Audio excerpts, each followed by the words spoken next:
Out, if you're here in Clark County, you're probably going to have ballots by the 18th or by the 19th. Please do me a favor. As soon as you get that ballot, vote. Vote for every single Republican. Vote yes on all 4 ballot initiatives. And then take your ballot down to the drop box or down to the county auditor's office. And then make sure everyone in your house, all your friends, all your family, make sure they vote as soon as possible. That's going to save us a lot of resources. And it's going to allow us to allocate resources to go chase down ballots for people who don't vote consistently, but we know that they're Republicans. When I ran in 2022 against Marie Perez, we had 60,000 Republicans who voted for President Trump in 2016 and 2020 simply not cast a ballot. They didn't participate at all. So we have a lot of resources that are going to be levied to get those ballots across the finish line to make sure we have our activists going after them. So the sooner that all of you guys vote, the more resources we have to go chase down people who haven't been consistent about voting. Because you guys are out here on a Saturday night listening and talking about politics, I'm pretty sure you're going to vote. So early voting is one of our key ways that we're going to win here. I think another way that we're going to win is what I like to call the Republican superpower. We can actually talk about issues. The Democrats cannot talk about issues. That's why right now you're probably seeing a lot of ads on TV, on the internet, in your mailbox, on the radio, from Marie Perez saying that her opponent, that's me, is evil, I've got horns growing out of my head, etc., etc. She wants to do anything but talk about the issues. She, like Kamala Harris, have been in power now for a couple of years, and their policies are destroying the country. So they can't talk about policy. So all you're going to hear from them is insults and misdirection plays. What we can do is we can actually talk about the policies that are going to get our country back on track. Right now, I would say inflation and the border are probably tied for number 1 in how important they are, but the inflation is being driven by Washington, D.C. In Perez's short time in Congress, she's voted for $4 trillion in new spending. That $4 trillion was printed out of thin air. That creates more inflation that we have to endure. That's why even if you're making the same amount of money as you did 4 years ago, or maybe you're even making a little bit more money, your dollar doesn't go as far because D.C. is simply doing what none of us can do. They're printing more money out of thin air and having us deal with all the inflation. There's also the war on domestic energy. Joe Biden killed off the Keystone XL pipeline. We saw gas prices shoot up. Here in Washington State, we get kicked twice. We get bad policy from Washington, D.C., and then Jay Inslee and Bob Ferguson and the Dems in Olympia say, hold my beer, let's make it worse. They add on the gas tax. They add on a bunch of horrible fiscal policy, and now our economy is circling the drain here.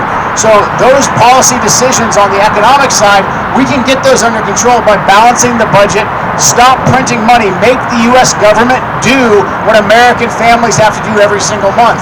Look at how much revenue you take in, look at what your bills are, pay the bills up front, the rest is what you run the government on. Washington, D.C. refuses to do that. We have to force Washington, D.C. to actually do that. That's how we get inflation under control. Perez voted completely against that. She voted for all the Biden-Kamala-onomics that's destroying the country.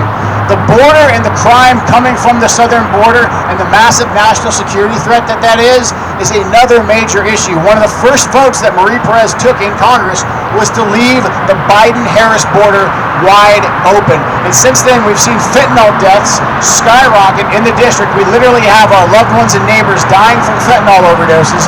And we have Marie Perez saying no one stays awake at night worrying about the southern border and voting to leave the border open. We've had about 100,000 Americans killed every single year by fentanyl overdoses ever since Biden opened up the border, and that is continuing. I've done ride-alongs with Clark County sheriffs, Lewis County sheriffs, law enforcement all throughout the 3rd District.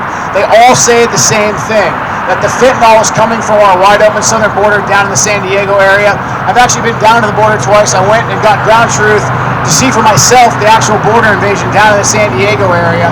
The vast majority of fentanyl that enters this country comes from the mouth of I-5. And if you talk to law enforcement up here or down there, they all say the same thing. The expressway for fentanyl and illegals runs right up the I-5 corridor because California, Oregon, and Washington all have horrible drug laws. They all have basically tied their police officers' hands behind their back. So we basically are a southern border town just as much as we are a northern border town right now.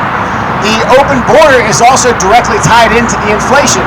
Biden has interjected about 10 to 12 million illegals into this country. He's given the majority of them some kind of a protective status. So you're hearing the Democrats and the mainstream media fact checkers say like, oh, these aren't illegal immigrants. These people are here on temporary protective status, parole in place. They're asylum seekers. Biden has given these folks a legal status. Perez has supported it. But now they're here in our country. And yes, some of them may seek to do us harm, but the majority of them are here, and they are a drain on resources that we have paid into. These people aren't paying taxes, but a lot of them are receiving Social Security-like benefits. They're receiving welfare without ever paying into the system. You hear Democrats all the time talk about how we have a housing crisis, and we most certainly do. How much does it help a housing crisis when you interject 10 to 12 million more people that you now need to house? Those people are taking resources away from American citizens. The same thing on the labor market. We now have 10 to 12 million illegals that are receiving government subsidies that American citizens do not receive, that are willing to work for below the wages that American citizens work for. So illegal immigration is a direct assault on the working class. It takes away wages out of their pocket. It ruins their negotiating power for more competitive and better salaries. So the border and the inflation crisis are deeply interlinked. The national security threat that our open border poses is pretty much common sense. If you open your border up and you have no idea who comes into your country, it's obvious that people who seek to do us harm have entered our country. We've already seen terrorist incursions at the Marine Corps base in Quantico, Virginia. We had illegals from the Middle East attempt to breach that. We've had Chechen nationals that came across the border illegally, pulling surveillance on active duty special forces officers. The attacks of September 11th were conducted by less than 30 people. They did it with box cutters. They killed nearly 3,000 Americans on that horrible day, September 11th. We've had 10 to 12 million illegals come into our country. If even less than 1%, even half of a percentage point of those illegals seek to do us harm, we are in for a very rude awakening. And that is a direct result of policies from Marie Perez, Joe Biden, and Kamala Harris. Earlier this week, I think on Friday, there was a Department of Homeland Security whistleblower who testified before Congress, and he talked about how down there at the San Diego border crossing, they used to see less than 10 terror suspects apprehended every year trying to cross the southern border. Under Joe Biden in the last year, they have been apprehending upwards of 100 terrorism suspects, and guess what?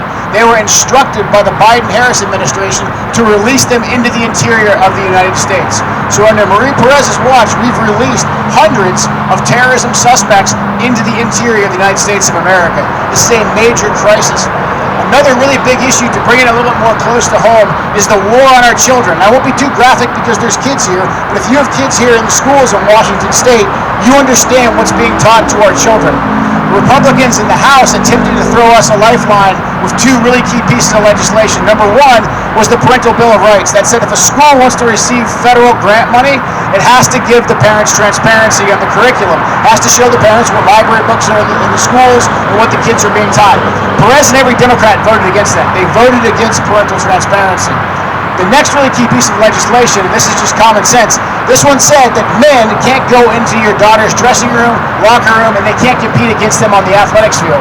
Marie Perez, every Democrat, voted against that. They voted to put men into your daughter's dressing room. Now, Marie Perez won't come back to the district and talk about this. She'll come back to the district and she'll speak like a moderate. The Columbian, the Chronicle, all these different publications, they'll say Perez is moderate because she speaks like a moderate. But her voting record is in lockstep with AOC, Nancy Pelosi, Hakeem Jeffries, and the rest of them. Every single time that Perez has gotten credit for crossing the aisle and voting with Republicans, the first procedural vote she took was with the Democrats to kill the bipartisan legislation. So she's voted against it before she's voted for it every single time. So her votes are a pure performance. Her voting record is in lockstep with the Democrats. In order to highlight that, we've created a website called MarieWatch.com. MarieWatch.com is a place where you guys can go and you can see subject by subject with links to her House.gov record what her voting record actually is. So do me a favor, go to that site. There's a QR code, do it on all of our literature. Send it out to your friends, to your neighbors, to people who might not be Republicans. They might not be sure about Trump or me or whatever, but they know that things are very wrong in this country, and just show them exactly how she's voted in Congress. Don't let her describe herself to you. Actually do your due diligence. Use that website as a tool. So exposing Perez's record is one of the key ways that we're going to win here in 2024. Another key way, like I talked about before, is ballot harvesting. Making sure that we get everybody who shares values with us out there and voting. Ballot harvesting or ballot collection It's completely here in Washington State. I wish it wasn't. I wish we voted in one day. I wish we had to show our ID and all that, but we don't. We mail out ballots to everybody. So we need to do what the Democrats do. As soon as those ballots hit, we've got to be out there talking to our friends, talking to our neighbors, people that we share values with, and getting their ballots and collecting them. It's completely legal here in Washington State, so voter turnout is a key way that we win. So right before we go into Q&A, we'll just go ahead and Flo's going to ask you guys some questions, and then we'll do some Q&A.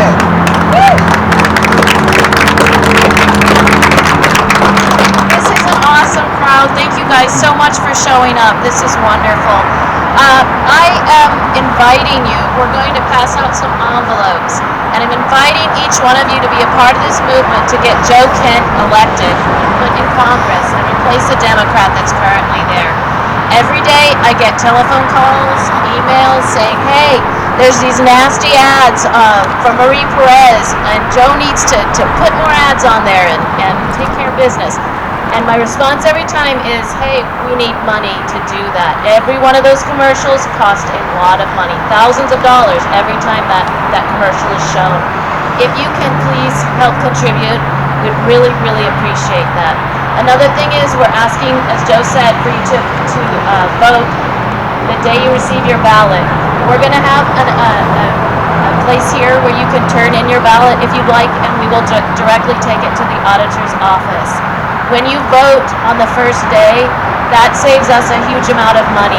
We don't have to chase your ballot. We don't have to come to your house and say, hey, we noticed you didn't turn your ballot in. Can we collect your ballot? Because you've already taken care of that. The other thing we don't have to do is send mailers. Those cost thousands and thousands of dollars to mail them out every time we send one. So you will stop getting those mailers. If you don't like your mailbox full, just vote on the first day. You won't get any more mailers. So with that, we'll turn it over to Q&A. Please make sure if you ask a question to speak really loudly, and also please keep it a question. Yeah. How do you check to verify that your ballot has been accepted? That's a great question. So he asked, how do you verify that your ballot has been counted? Go to votewa.gov. So it's votewa.gov. And it will say received, and that means they got your ballot, and then it might take a couple days, and it will say accepted, and that means your job is done. You voted. If it doesn't say accepted, you've got to keep back checking. Maybe go to the auditor's office if it's been a while and your vote hasn't come up accepted. So, thank you. Yes, sir. I asked the same question to Marie Perez, and she couldn't answer it. But the United States government is getting approximately $80 million to the Taliban. They had no make any response. What are you willing to do to actually? What can you do? What triggers do you have to do something? That's a great question. So I'll try to repeat the questions. Some of you guys may know this, but you should be outraged. Our government right now is sending upwards of $80 million a week to the Taliban. We're paying the Taliban right now a couple different pots of money, but look, at the end of the day, what can we do to stop that? Congress controls the purse strings. Like, period in the story. There's no reason why that money's still going to the Taliban. The second that was realized that we were doing that money should have been shut off immediately. Because obviously the Biden administration isn't going to do it, and I think we'd have to play hardball. If Biden's still not, or Kamala, whoever's running our government, we're not allowed to know that, but whoever's running that, I think Congress would have to say, hey, look, State Department, I mean, they just signed the Foreign and State Ops bill, the appropriations to fund the State Department. That shouldn't have happened. Until we knew that money was shut off, we should have just said, yeah, I'm sorry, until you can guarantee that we're not paying that money to the Taliban any longer, like, we're not going to fund your entire apparatus. That's Congress's main job. I mean, Congress tries to do a whole bunch of stuff that they probably shouldn't be doing, but if you read the Constitution, running the purse strings of the federal government, that's Congress's main gig. They screw it up. They refuse to do it. They just run up massive amounts of debts and pay everybody from the Taliban to Mexican drug cartels to run more illegals into the country. But yeah. Mr. Kent, what is your position, and how can you and us better support Israel in their fight for existence? So the easiest way this actually ties into like the Taliban. So when we're not sending money to the Taliban, we're sending money to the Iranians who are funding Hamas, who are funding Hezbollah, who are funding the Houthis. So October 7th happened because Joe Biden came into office. He undid the Abraham Accords by giving billions and billions of dollars to the Iranians. Never would have happened under Trump. That's not like Trump, talking and saying like, some crazy thing that he would have accomplished. No, that's 100% factual. The reason why October 7th happened is because we gave Iran access to billions of dollars. And Iran has been doing the same thing with money since 1979. If they get money, they fund their proxies, they conduct terrorist attacks. Like, as sure as the sun will rise in the morning, like that's what they do. I've got, from my last life in special operations and the intelligence community, I know quite a few guys that are in the Israeli special operations, and they will say whenever I talk to them, the one thing we need from America more than anything, more than more money, more than more weapons, is just stop funding Iran. And I could go on for hours about this, but it's absolute insanity. One of the votes that Perez took in Congress was to leave our troops deployed into Iraq and Syria. And those guys are being shot at right now by Iranian proxies that are funded through the Iraqi government that we also fund. So we're leaving them there as sitting ducks for the Iranians to shoot at whenever they have a bad day, like they had with the whole Hezbollah thing a couple days ago. And now they were under attack just yesterday. Our troops were, because we left them there, and they're being shot at by the Iraqi government that we fund. So there's a lot that we can do by simply cutting off the money. And then look, one of the biggest mistakes Israel made after October 7th was picking up the phone when America called. And I hate to say that as an American. They should have said, we're going to take care of our country and we're not going to listen to America. Because we have been attempting to adjudicate block by block brutal urban combat, and it has been a disaster. And Biden's been funding every single side of it. So another key thing about Israel, right after October 7th, right after those attacks happened, Speaker Johnson, the House Republicans, did the right thing. They said, look, Israel needs assistance. They're under attack. They just lost, 16,000 of their citizens on one day? That's the equivalent of America losing, 1,500 or so of their civilians. That's the equivalent of us losing like 30 to 40,000 in one attack. And what they had, Hamas was holding Americans hostage. So the House Republicans said, we're going to give Israel some immediate support, but we're not going to deficit spend to do it. We're not going to print more money. We're going to take money that's already been allocated somewhere else in the government, and we're going to give that to Israel. Johnson said, you know what? Biden grew the IRS $14 billion. We're going to take that $14 billion from the IRS, and we're going to convert that into aid to Israel. And they did that right after the October 7th attacks. Marie Perez and every single Democrat voted against that. What they did then was for the next 6 months, they dragged their feet and they tried to get one massive aid package that included money for Ukraine, $60 billion for Ukraine, and they held the Israeli aid money hostage while Americans were being held hostage. So don't let Marie Perez come back to the district and say, oh no, actually, I don't support Hamas. I'm not one of those Democrats. I support Israel.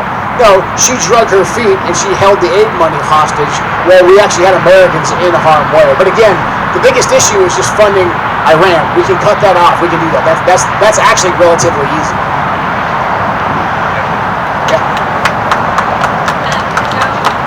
Really quick, I just wanted to let you know that my mom and my dad have never seen the sunrise, right? So, okay, yeah, that'd be great. So I want you to there's a lot of people in the community, and he's already done the work for you. Yeah. He's already done it. And the thing is what I'm noticing is that on your website, you need to promoting, because my mom learned a lot tonight sitting there watching your 3-hour thing, which we still have to go back and do the last 45 minutes of your thing. But if none of you guys have seen the Sean Run, you can go on YouTube, and I'm telling you, if you haven't seen it, Cash Patel, his is amazing. It's scary. But yours is by far, and JD Vance, if you don't know who he is, look him up. It's easy to do. But if you want to know where he's coming from so that you're all on the same plane and you understand where the government's spending the money, not the vibe, what's going on. You gotta follow what he's saying, and it's laid out. Just get a bag of popcorn and watch it. Watch all of them. If you go to my website, joecampforcongress.com, we have a link to the Sean Ryan Show. I was on there. It's a pretty big podcast.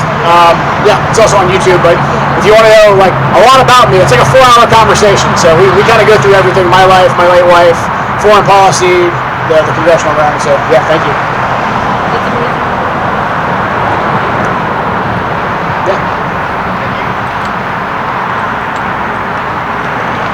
describe the role of the United States Congress in the area of abortion and the 68 million dead Americans? Yeah, so Congress's role right now, Congress has no federal role in regulating abortion. It's back with the states. So look, I'm pro-life. I think the overturning of Roe versus Wade and the Dobbs decision, I think it was a step in the right direction. It was a big victory for the life movement. The fight now is at the state level. What I want to push for is pro-family policies that take down the cost of raising children. So making all the necessities for raising kids, make those tax deductible, expand the child tax the child tax deduction for working families. But we got to continue to fight for life here at the state level. But it's no longer a federal issue yet.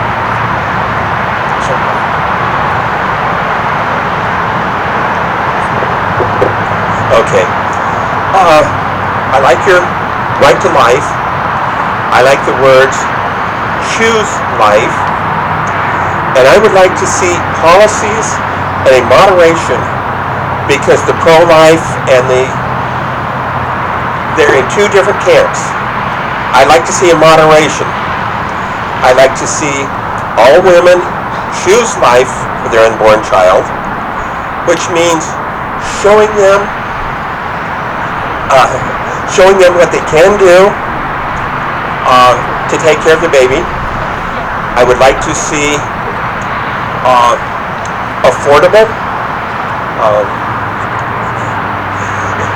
Okay, it's not a question. It's a okay. I would like to see policies that promote prevention of conception in an affordable way and helping people to not get pregnant. Yeah, that's a good one. Yeah, for sure. I fully support access to contraception. I don't think anyone's against contraception. So the Democrats, one of the big things they have, Washington State and America, generally people are kind of pro-choice. And so the Democrats are trying to say that all Republicans want to do is take away your abortion. They're trying to make that the top issue when economy and crime really are probably the biggest issues. They're trying to make abortion the number one issue. They're trying to scare a lot of younger people. Right now, I think we have probably a great compromise on the abortion issue. We put the abortion issue back down at the state level, and so Washington State and Idaho are going to have a different policy. It's a big country. We got it out of the federal nexus, and that's the compromise. I fully support IVF. I support contraception. I think most Republicans do. So really, the Democrats are going to talk a lot about abortion. My campaign put out a video. It's also on my website that really articulates this. So when they say Joe Kent's pushing for an abortion ban, like, you can just send them to that video, and the Supreme Court's already ruled on that's not the case at all. So don't worry, you're going to hear abortion screamed from the rooftops for the next 45 days. But that's the stance. No longer a federal issue. Would you support putting the Secret Service back under the Treasury Department? Would you support putting the Secret Service back under the Treasury Department? I don't know if that fixes the issues of the Secret Service. To get them out of the Homeland Security, what's happening? Well, I would support us really going after Mayorkas, who's already in contempt of Congress, and then fully investigating. Look, right now, with everything that's happened with Trump in the last couple of days, or last couple of weeks, I think it's safe to say that some of the money, and again, this all goes back down to the purse strings. The Secret Service is, I think off the top of my head, I think they get like $3 billion a year. I think a significant chunk of that should be taken out right now and given to the candidates so they can hire their own independent security. Because the Secret Service has already proven they can't conduct basic perimeter security. And then there needs to be a serious investigation. Congress has one going on right now. But obviously the Secret Service has failed. There's some good agents there. The one guy who spotted the bee on the golf course, that guy did his job. The organization itself failed. The FBI is not much better. No, it's not. A real hot button for me is the lack of respect and care that our veterans are getting. And I'm sure that's got to be a hot button for you too. Do you have any plans to help them to get the care and respect they need? Yeah, certainly. So I get some of my health care from the VA, so does my wife. The VA is incredibly bloated and incredibly broken. And we have this problem right now where the more money we give the VA, the worse the services go towards the veterans. So I think it's actually like relatively simple. Trump had it right. Veterans choice. where veterans should be able to go get health care off the economy and the VA picks up the tab. Now there's some very specific veteran services that I think are best still ran through like big VA hospitals like in Portland, like in Vancouver, but we've got to increase the ability for veterans to go get the health care they need off the economy. The VA just picks up the tab. Right now there's just a bloated bunch of bureaucrats that really stand in between the veteran getting the care that they need. So I honestly think by going with a veterans choice first model, where we're letting the veterans get the health care they need off the economy, I think not only will the veterans get a better product, I think we'll actually be able to cut a lot of the bloat from the VA and put that towards servicing veterans, and actually be a better bang for the buck for the taxpayer.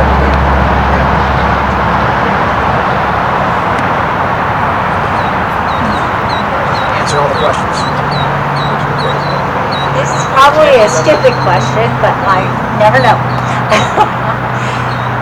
With the fracking, this so-called woman that is saying she is for it and she's not. Okay, I'd like to hear your opinion. So my opinion for energy is all of the above. So basically, like the way that they've tried to force this conversion to green energy from the top down is stupid. Like, I'm not against green energy, it's just not ready for prime time. In America, we're really blessed. Like, so Biden kills off U.S. energy independence, the price of oil and gas shoots up, that drives the price of the pump, the price of the grocery store. That really starts this inflationary cycle, and then we have to go hat in hand back to the Middle East, back to OPEC, and we have to beg them to lower the price of the barrel of oil. Ridiculous.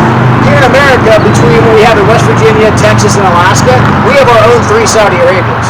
We should be energy independent and exporting energy so that we're actually driving down the price, we're taking away money from the world's worst actors, we're making life cheaper for Americans here, and that's going to give us the ability to jumpstart the economy, and that's going to let us go after green solutions. Like, look, if you can come up with a way to make the EV more affordable, and so that we control that supply chain to build the batteries and the charging stations here in America, you're going to be the next billionaire. Like, you're going to be like Elon Musk. But we should let the free market dictate that, not government regulations. We've also got to get, I think, much more aggressive about nuclear, having actual nuclear clean power. It got a bad name decades ago, and that's just the direction we haven't gone in. And we've got to protect our dams. You've got crazy Democrats saying like they want to rip out the dams in the Snake River and the Columbia River, which would be catastrophic for power. It'd be catastrophic for the economy because that's a major supply chain, the boats. So we have to protect all of that.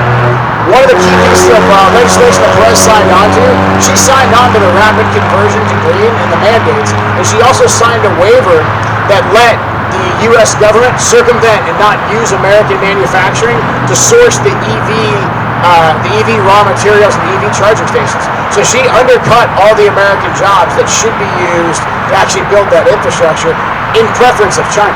So, yeah, so all of the above and drill baby drill. There's nothing wrong with fracking. Way to reverse that natural gas tax?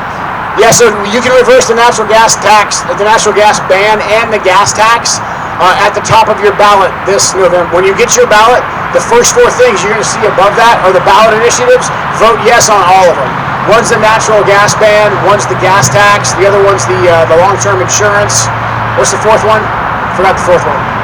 There's another one on there. Vote yes on all 4 of them. You save yourself money. What are the odds of a debate between you and Perez? We have one coming up next week. Yeah, so next week, it's up in Lewis County in Chehalis at the community college at 4:30. And then we're going to have 3 that'll be televised, KGW, COIN, KETU. And then we'll do one more in person up at the Lower Columbia Community College. And that's on the 27th. Do you have those on your website? Those are on our website, yeah. The ones that are on TV, the network's going to tell us when they'll air, and we'll put them up on our social media. So the 3 that are on TV, it's just me, her, and the moderator in a studio. But the other 2, those 2 will be with an audience. Is the moderator going to be fair? I'm ready to debate Marie and whoever she brings to moderate. We did one debate last time with one of the moderators, and she was okay. She was fine. Laura Porter from, I think, KETU, she was okay. The other 2, I don't know. They've interviewed me before, and they were okay. We'll see how the debate goes. Have Lars Larson moderated. So Lawrence has offered to host. Marie hasn't accepted yet.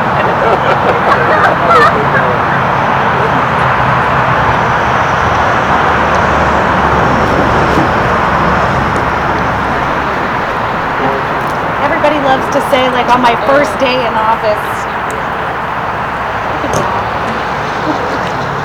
Everybody loves to say on my first day in office I do this, and I know as a representative you're waiting for bills to vote on. But is there something that's such a priority to you, or something you have a passion for, that you would actually sponsor a bill, or what kinds of things would you, let's say, proactively try to do, with your own steam? That's a great question. So we were actually just talking about this before we started. So she asked me day one, like, what are bills I'm passionate about? Like, we're in such a crisis right now. I want us to focus heavily on the debt crisis, the out-of-control spending, the inflation, and the border. So HR 2 that's already been signed, we need to reintroduce that to get the border closed down. HR 1 to get us back to being energy independent. I fully support those. But look, there's 435 members of Congress, and a lot of times they are waiting around for bills to vote on that leadership puts forward. But the most important vote that any representative takes, they actually take it before Congress is officially in session. And that's when they negotiate the rules for that Congress, and that's when they pick a new speaker. So you guys remember in January of 2023, it took like 18 votes to choose a speaker. That's because the House Freedom Caucus was attempting to negotiate a rules package to get the debt under control and to get us away from omnibuses and continuing resolutions. So what I'm the most passionate about is the vote that I'm going to take before I actually really even take a vote, and that's when we negotiate a rules package. So my standards for a rules package are very simple. We have to do individual appropriations bills. No more bunching 10 bills together and then saying, well, you have to pass the bill to see what's in the bill. Remember that when Nancy Pelosi said that? We all laughed, but that was like actually one of the most honest statements that's ever come out of a congressman. Definitely out of Nancy Pelosi. But it's true, because that's the way they roll. They're trying to do that right now for continuing resolution. So I want us to get out of that habit. The Constitution dictates that Congress does individual appropriations bills. So my first criteria in a rules package is we have to do individual appropriations bills. No more omnibuses, no more continuing resolutions. Congress has to do their job. Number two, we have to have a cap on spending. McCarthy ultimately got fired not because people didn't like Kevin McCarthy. McCarthy got fired because he agreed to put a cap on spending, to put a ceiling on how much the Congress will authorize the executive branch to spend. And it's pretty simple. I think the Congress should only be able to spend what we take in tax revenue, just like all of us have to do. No more putting stuff on the credit card. That is the budget right there. We take in $5 trillion. That's all you're going to spend is $5 trillion. You got to pay Social Security, Medicare, Medicaid up front. But we can't have no cap on spending. That's a hard rule to have. And then we have to be able to fire the speaker in case he does what Kevin McCarthy does. I think having the motion to vacate, where any member of Congress can say, this guy's not doing his job, let's vote on him keeping his job, I think that's absolutely key. That's how we enforce the individual appropriations bills, and that's how we empower members of Congress that the people voted for, as opposed to the lobbyists that control a lot of the re-election coffers. So that's probably, actually, to be honest with you, the most important vote that I'll take. There's a bunch of other ones I'm pretty passionate about, us getting out of Iraq and Syria and a lot of these wars, and ending the war in Ukraine. But that rules package and making sure we don't spend ourselves into oblivion. Because look, we're $36 trillion in debt. If I win in November, by the time I swear in January, we're probably going to be about $37 trillion in debt. Adding on more than we take. It's going to cost us more to service the debt than we take in when we make as a country in our GDP. Absolute insanity. The country cannot go on that way. So we've got to get really, really serious about that. So I'd say that debt crisis and the border crisis are probably the two biggest things I'm passionate about right now.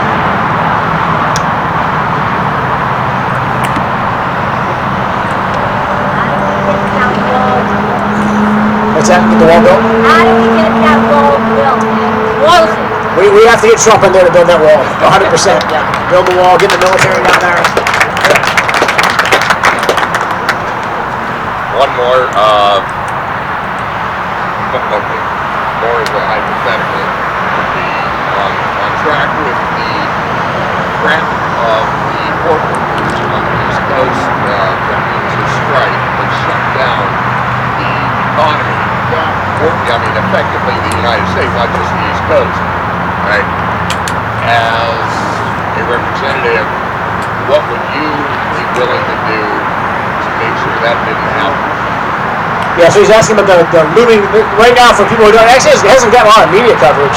It's one of the major, it's the longshoreman unions, or it's the guys that control the port workers, major port workers, are threatening to go on strike, I think, like next week. If they don't get a 70% raise. Yeah, major raise. So, I mean, look, we need people in there who can actually negotiate. And look, I think a lot of these workers are demanding higher, like, wage increases right now that seem unreasonable because of the inflation. I mean, like, right now, the economy, so you guys all know that you live in the economy right now. So a lot of workers saying, well, what's the leverage I have? We have a critical service. Like, let's use the leverage we have right now while people are paying attention to negotiate for higher wages. I understand why they're doing it. Now, it could be a major crisis for the country if they choose to do that. But look, we got to get the economy under control. We got to make it so that people can actually afford to live. So they came in high with the high bid. This is where you need a guy like Trump to say, okay, like what's the middle ground? Like, he came in at 70. Is there something we can do with inflation relief? And look, tariffs too. Like, we have been getting walked all over. We've shipped more jobs overseas. We've given massive subsidies to companies that are continuing to outsource their labor, and we haven't brought those jobs back home. And we're allowing countries to come in, countries that tariff us on the other side, we're allowing them access to our market with hardly any tariffs whatsoever. I think we could find all the money that we need to get competitive with at least having reciprocal tariffs. China tariffs us at 30%, well, all their stuff gets tariffs at 30%. Just kind of common sense. But we're not doing that. We have absolute buffoons that can't negotiate anything right now. It's like a double-edged sword. Like, they can't negotiate anything, but they've also destroyed the economy. So now we're in this war where people are basically just having to fight for table scraps. So right now we're in a tough spot. I don't know what's going to happen if they choose to do that. That's going to be pretty bad for supply chains, kind of like we saw during COVID. So yeah, we'll stand by and see. But this is a byproduct of a horrible economy and lopsided trade deals.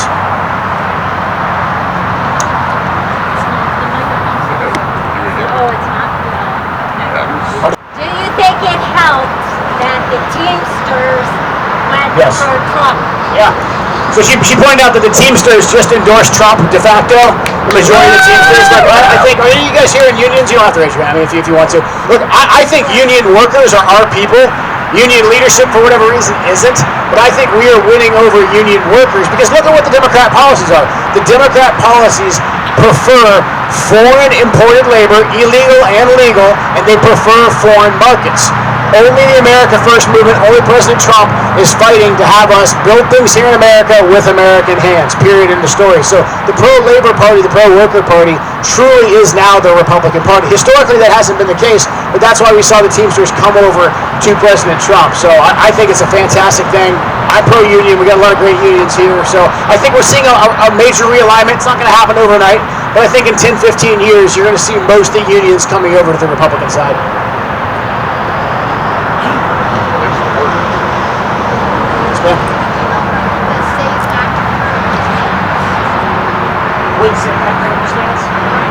So she's asking about the SAVE Act, where it currently stands. So the SAVE Act was already passed back in July, and it's dead on arrival. The Senate won't sign it, and Biden won't sign it. So they're trying to negotiate another continuing resolution right now because Congress went on vacation this summer, and they didn't do the individual appropriations bills like I was just talking about. So a continuing resolution is a baby omnibus. A continuing resolution is where they say, oh, we don't have time to do the individual appropriations bills. Let's just copy-paste the last year's spending, which is at COVID levels. Copy-paste, adjust for inflation, and call it good. And so that's what makes more deficit spending. So you've got a lot of Republicans saying they won't sign off on the CR. There was 14 that said they wouldn't sign off on the CR. So in order to sweeten the deal, they're like, we'll put the SAVE Act back on there. Well, they already put the SAVE Act through Congress once. And so I understand the logic of Speaker Johnson. A lot of good Republicans are saying, hey, we can get a win out of this by getting the SAVE Act back on there. But the original sin is the CRs and the omnibus bills. So whether or not they pass the SAVE Act again or not, it really doesn't matter. Because they already passed it once. Schumer said, no way, I'm never putting it on the Senate floor. And Biden said, even if it got through the Senate, I'm not going to sign it. So right now, there's a lot of theater going on with the SAVE Act. So I see a lot of requests for help us. It sounds good. It sounds good. Help us But look, we're 46 days or 45 days right now away from the election. Voting's already begun in some states. Even if the SAVE Act went through the Senate and Biden signed it tomorrow, it wouldn't secure this election in November. It's nice, but it just wouldn't. It should be signed into law. I agree with it. I would support the SAVE Act, but right now it's like it's being used as a political football.